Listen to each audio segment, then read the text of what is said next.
The protests in Iran are gaining momentum for the third straight day. The Iranians are out on the streets. They're protesting against the soaring inflation, water and power shortages. This comes as Ayatollah Ali Khamenei's government is reeling from economic sanctions.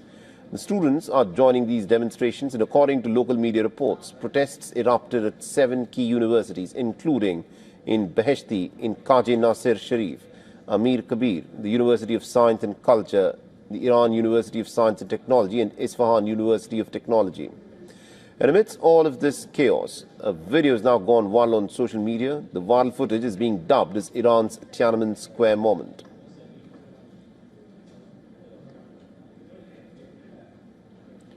The video shows an unarmed man sitting on the Jamhuri Street in Tehran facing 20 black-clad police officers who are not on tanks as in Tiananmen Square but on motorcycles. The footage shows the policemen using water cannons in order to disperse the large swathes of demonstrators gathered in the area.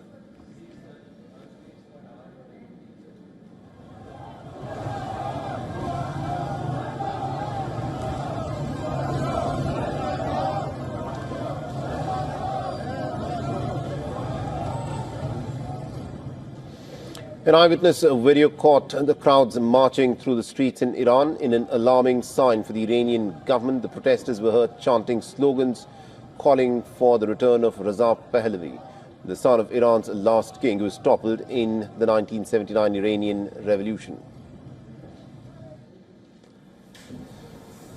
Meanwhile, Reza Pahlavi, who is in exile, took to X and then called upon all Iranians to join the nationwide strikes and protests. He vowed that the street demonstrations have ignited the promise of national revolution.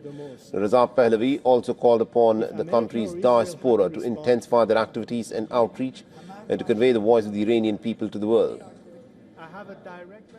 Now, the Iranian government has seen its first resignation in central bank governor Mohammad Reza Farzin.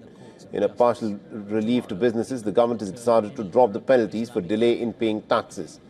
Additionally, the Iranian President Masoud Pezeshkian has asked his interior minister to have a dialogue with the protesters. The Iranian government has said that it will lend its ear to the problems faced by the people.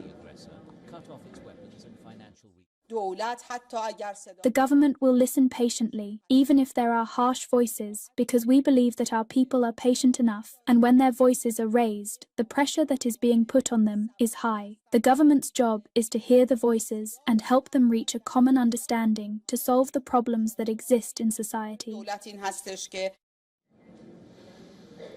Now, the current protests have spread to other cities such as Isfahan, Shiraz and Mashhad. It comes at the backdrop of the Iranian rial crashing to 1.42 million to a US dollar. A year ago, it stood at about 820,000 rials. Also, the inflation rate in December had jumped to 42.2%, which is 1.8% higher than in November. Food prices have risen by 72% and medical items are up by 50% compared to December last year. And although Iran has vast gas and crude oil reserves, its infrastructure remains dependent on hydroelectric dams and fossil fuel plants. Reduced reservoir levels have all coupled with restricted access to modern power generation technology, owing to sanctions, has resulted in routine blackouts and water shortages in the country. Now, it remains to be seen whether the government's conciliatory approach can assuage the protests.